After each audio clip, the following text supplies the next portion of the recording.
అందరికీ నమస్కారం. ఈరోజు కవిత గారు కొత్త రాజకీయ పార్టీ పెట్టారు.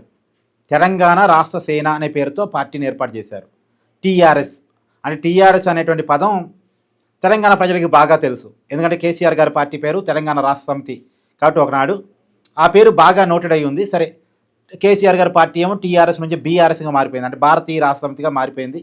కాబట్టి టీఆర్ఎస్ అనే అబ్రివేషన్ ఖాళీగా ఉంది కాబట్టి అలా కలిసి వచ్చారు తెలంగాణ రాష్ట్ర సమితి అనేటువంటి పార్టీని కవిత గారు ఏర్పాటు చేసుకున్నారు. ఎందుకంటే టీఆర్ఎస్ అనే పేరుతో జనంలోకి బాగా పోవచ్చు, జనాలు తెలిసిన పేరు కాబట్టి తొందరగా రీచ్ అయ్యిద్ది అనే కారణం చేత. సరే, కొత్తగా రాజకీయ పార్టీ పెట్టుకున్నటువంటి కవిత గారు ఇలా చాలా మాటలు చెప్పారు. సామాజిక న్యాయం అన్నారు, తెలంగాణ ఉద్యమకారులకి గుర్తింపు అన్నారు, ఇవన్నీ చాలా చెప్పారు. మహిళలకి 33% రిజర్వేషన్ అన్నారు, ఇవన్నీ చెప్పారు కదా. కాకపోతే కవిత గారికి నాది కొన్ని సూటి ప్రశ్నలు. ఎవరికి తెలవని కొన్ని విషయాలు కవిత గారి గురించి మనం కొన్ని మాట్లాడుకునే ప్రయత్నం చేద్దాం. దానికి కవిత గారు ఖచ్చితంగా సమాధానం చెప్పి తీరాలి. క్వశ్చన్ నెంబర్ 1, 2014లో తెలంగాణ వచ్చింది.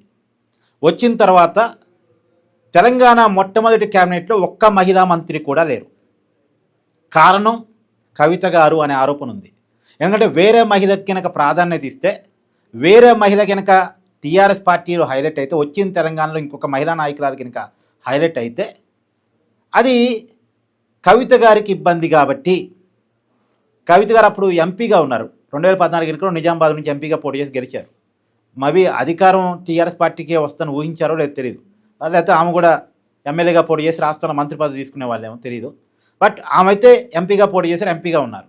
కానీ ఆ రోజు ఒక్క మహిళకు కూడా మంత్రివర్గంలో చోటు ఇవ్వకపోవడానికి, కేసీఆర్ గారి మొట్టమొదటి క్యాబినెట్లో ఒక మహిళా మంత్రి లేరు. అలా లేకపోవటానికి కారణం కవిత గారు అనే ఆరోపణ ఉంది. దీనికి కవిత గారు సమాధానం చెప్పి తీరాలి. రెండోది, తెలంగాణ తల్లి విగ్రహ నమూనా కవిత గారిని పోలేలా ఉంది అనేది ప్రతిపక్షాల విమర్శ.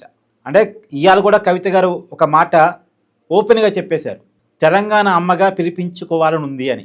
తెలంగాణ అమ్మగా పిలిపించుకోవాలని ఉంది అనేది ఇవాళ ఓపెన్గా చెప్పారు. ఏనాటి నుంచో ఆమెకు కోరిక ఉంది. ఆ కోరికని కేసీఆర్ గారు గౌరవించి తెలంగాణ తల్లి నమూనాలో కవిత పోలికలు పెట్టారు అనే విమర్శ ఉంది. ఇది నిజమా కాదా? ఖచ్చితంగా కవిత గారు తెలంగాణ సమాజానికి వివరణ ఇవ్వాలి. మూడో క్వశ్చన్, కవిత గారు ఎంపీగా ఉండి ఫెయిల్ అయ్యారు. ఈవెన్ దో ఆ పార్టీ కార్యకర్తలకు కూడా అందుబాటులో లేరు. అనేక అవినీతికరమైన పనులు చేశారు. కనీసం వాళ్ళ పార్టీ నాయకులు కార్యకర్తలు ప్రజల దాకా కాదు, పట్టించుకోలేదు నిజామాబాద్ ఎంపీగా 2014 నుంచి 2019 మధ్య అనేటువంటి విమర్శ ఉంది. దానికి ప్రతిఫలంగా 2019లో కవిత గారికి ఓటమి కూడా వచ్చింది. సరే, ఆ ఓటమి మీద నా పార్టీ నాయకులు నన్ను ఓడించారని కవిత గారు విమర్శ చేస్తారు. కానీ సొంత పార్టీ నాయకులు ఎందుకు ఓడించారు? ఆ ఓడించాల్సిన పరిస్థితులు ఎందుకు వచ్చినాయి? 2018లో బ్రహ్మాండంగా రెండోసారి బీఆర్ఎస్ అధికారంలోకి వచ్చింది బంపర్ మెజార్టీతోటి. కానీ కవిత గారు మాత్రం 2019 ఎన్నికల్లో ఎంపీగా ఓడిపోయారు. కేసీఆర్ కూతురు అయ్యి ఉండి ఓడిపోవటం ఏంటి? దానికి కవిత గారు ఖచ్చితంగా సమాధానం చెప్పారు. కేటీఆర్ గారు ఎప్పుడు ఓడిపోలే, కేసీఆర్ గారు వరుసగా గెలుస్తూనే ఉన్నారు, హరీష్ రావు గారు ఎప్పుడు ఓడిపోలే. కానీ ఆ కుటుంబంలో కవిత మాత్రమే ఓటమిని చవి చూసింది. ఎందుకు ఆ పరిస్థితి వచ్చింది? దానికి కవిత గారి మీద ఉన్న ఆరోపణకు సంబంధించి కవిత గారే సమాధానం చెప్పాలి. నాలుగోది, 2019 ఎన్నికల కంటే ముందు బీజేపీతో పొత్తు పెట్టుకుందామని, ఇలా బీజేపీని గట్టిగా విమర్శించారు కదా కవిత గారు. కానీ బీజేపీతో పొత్తు పెట్టుకుందామని కేసీఆర్ గారి దగ్గర కవిత గారు ప్రపోజల్ తీసుకెళ్లారు. ఇది నిజమా కాదా? ఖచ్చితంగా సమాధానం చెప్పాలి. ఎందుకంటే తను కేంద్ర మంత్రి కావచ్చని, కేంద్రంతో పొత్తు పెట్టుకొని అప్పుడు అనుకున్నది ఏంటంటే రెండోసారి అంటే రెండోసారి మోడీ గవర్నమెంట్ అంత ఈజీగా ఏం కాదు, ప్రాంతీయ పార్టీల మీద ఆధారపడే వస్తుంది, అంత ఈజీగా మోడీ గెలిచే పరిస్థితి లేదు అని అనుకున్నారు. ఖచ్చితంగా బీఆర్ఎస్ అవసరం పడిద్ది, అంటే టీఆర్ఎస్ అవసరం పడిద్ది అనుకున్నారు. అప్పుడు ఆ పరిస్థితిలో నుంచి కేసీఆర్ గారు కవిత గారు చేసిన ప్రపోజల్ ఏంటంటే, మనం పొత్తు పెట్టుకుంటే మనకి, అంటే వాళ్ళ జాతీయ పార్టీ కాబట్టి మనకి పార్లమెంటు స్థానాల్లో వాళ్ళకి భాగం కేటాయించాల్సి వచ్చింది. కాబట్టి పొత్తు ముందొద్దు, మనం సారు కారు 16 నినాదంతో వెళదాం, మనం ఎక్కువ ఎంపీ స్థానాలు గెలుస్తాం, అంటే వాళ్ళ ఆశ 16 స్థానాలు వాళ్ళే గెలుస్తున్నారని. ఎందుకంటే రెండోసారి 2018 ఎన్నికల్లో బీఆర్ఎస్కి 89 స్థానాలు వచ్చి 88 స్థానాలు వచ్చి తర్వాత బై ఎలక్షన్ ఇంకోటి వచ్చింది అనుకోండి, మొత్తం 88 స్థానాలు అప్పుడైతే వచ్చాయి అసెంబ్లీ ఎన్నికల్లో. కాబట్టి అసలు టీఆర్ఎస్కి తిరుగులేదు అనుకునే పరిస్థితి. కాబట్టి 16 స్థానాలు మనం గెలుస్తాం, ఒక ఎంఐఎం స్థానం తప్ప. కాబట్టి అప్పుడు మన అవసరం ఖచ్చితంగా మోడీ ప్రభుత్వానికి పడిద్ది. కాబట్టి అప్పుడు మనం అడిగిన పదవి ఇస్తారు, మనం అడిగిన మంత్రి పదవి ఇస్తారు. ముందో పొత్తు పెట్టుకుంటే మన వాల్యూ వాళ్ళకి తెలియదు. అందులో ఎంపీ సీట్లు కూడా వాళ్ళకి కొన్ని కేటాయించాలి, వాళ్ళని మనం గెలిపించాలి, వాళ్ళకి ఇక్కడ బలం లేదు అని కేసీఆర్ గారి కవితకు చెప్పి నచ్చ చెప్పి ఎన్నికల తర్వాత పొత్తు పెట్టుకుందాం అనుకున్నారు. ఎట్టాగా బీజేపీ గవర్నమెంటు అంత ఈజీగా రాదు, చాలా ప్రాంతీయ పార్టీలు అవసరం పడిద్ది, మన అవసరం ఖచ్చితంగా పడిద్ది అనుకున్నారు వాళ్ళు. కానీ ఆ రోజు వాళ్ళు ఆశించినట్టుగా వాళ్ళకి 16 స్థానాలు రాలేదు. ఎన్డీఏకి అసలు వీళ్ళ అవసరమూ పడలేదు. మోడీ గారికి వీళ్ళ అవసరం కూడా పడలేదు.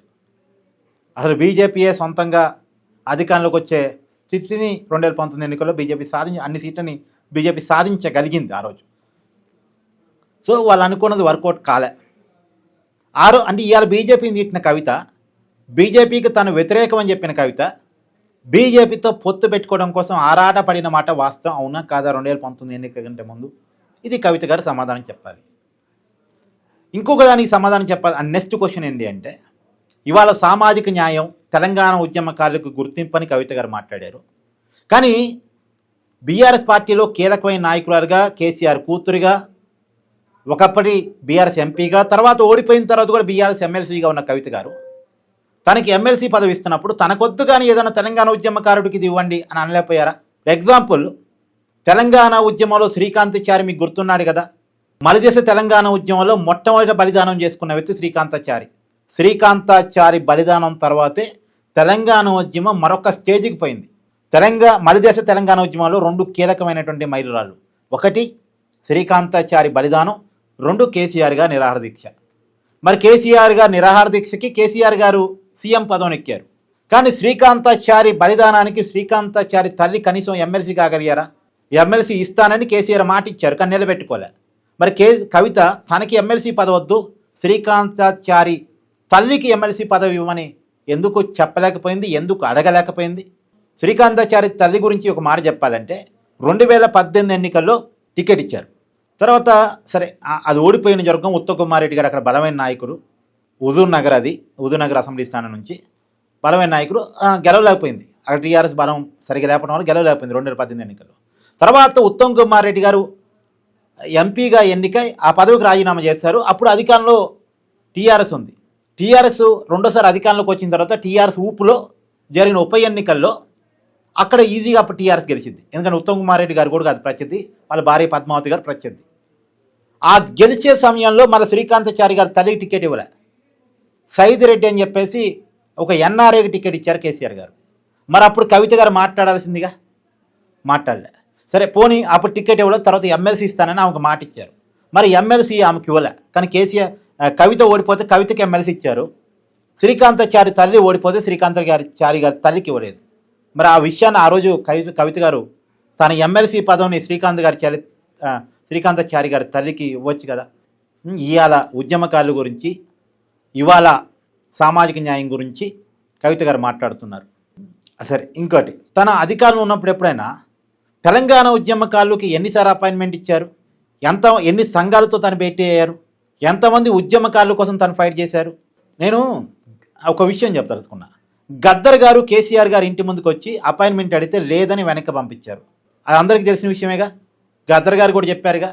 మరి ఆ రోజు గద్దర్ గారిని కవిత గారు పోయి కలిసి మా నాన్న అపాయింట్మెంట్ ఇవ్వకపోవడం తప్పు, గద్దర్ గారు లాంటి వ్యక్తిని మనం గౌరవించుకోవాలి అని కనీసం గద్దర్ గారిని కలిశారా? కనీసం ఓపెన్ స్టేట్మెంట్ ఇచ్చారా? మరి తెలంగాణ ఉద్యమకారుల మీద, సామాజిక వర్గాల మీద కవిత గారికి ఏం ప్రేమ ఉన్నట్టు?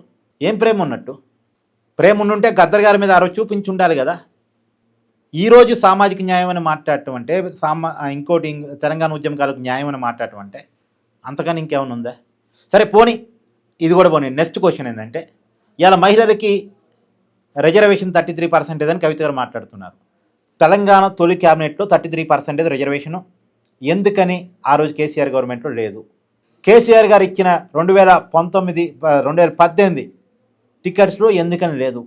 తర్వాత కూడా సబితా ఇంద్రారెడ్డి వీళ్ళంతా కాంగ్రెస్ నుంచి గెలిచిన వాళ్ళని తీసుకోవడానికి వాళ్ళకేదో మంత్రి పదవులు ఆఫర్ చేసి వాళ్ళ మంత్రి పదవులు చేశారు తప్ప తెలంగాణ ఉద్యమకారులుగా ఉన్నటువంటి మహిళలకు ఎందుకు 33%? సెకండ్ టైం కనీసం అధికారంలోకి వచ్చిన తర్వాతే వాళ్ళ కేసీఆర్ క్యాబినెట్లో ఇవ్వలేదు. దాని మీద కవిత గారు మాట్లాడలేదు. ఎందుకు? ఆ రోజు ఆ పార్టీలో ఉన్న ఎందుకు మాట్లాడలేదు? ఒకవేళ మాట్లాడిన కవిత గారి మాట వినకపోయి ఉండే ఆ పార్టీలో అప్పుడు ఎందుకు కొనసాగారు? అప్పుడే బయటకు రావాల్సింది కదా. ఆ పార్టీ నుంచి ఎందుకు ఎమ్మెల్సీ తీసుకున్నారు? సో వీటన్నిటికీ కవిత గారు సమాధానం చెప్పాలి. సమాధానం చెప్పి తన రాజకీయ పార్టీని అనౌన్స్ చేయాలి. కానీ తన మీద వచ్చిన విమర్శలని తాను పట్టించుకోకుండా అవతల వాళ్ళ మీద మాత్రం విమర్శలు చేసి పార్టీ పెట్టడం అంటే ఇవాళ కాకపోయినా రేపైనా ఈ ప్రశ్నలు తెలంగాణ సమాజం నుంచి కవిత గారు ఎదుర్కోవాల్సి వస్తుంది. వీటి మీద మీ అభిప్రాయాన్ని కూడా కామెంట్ చేయండి. Thank you.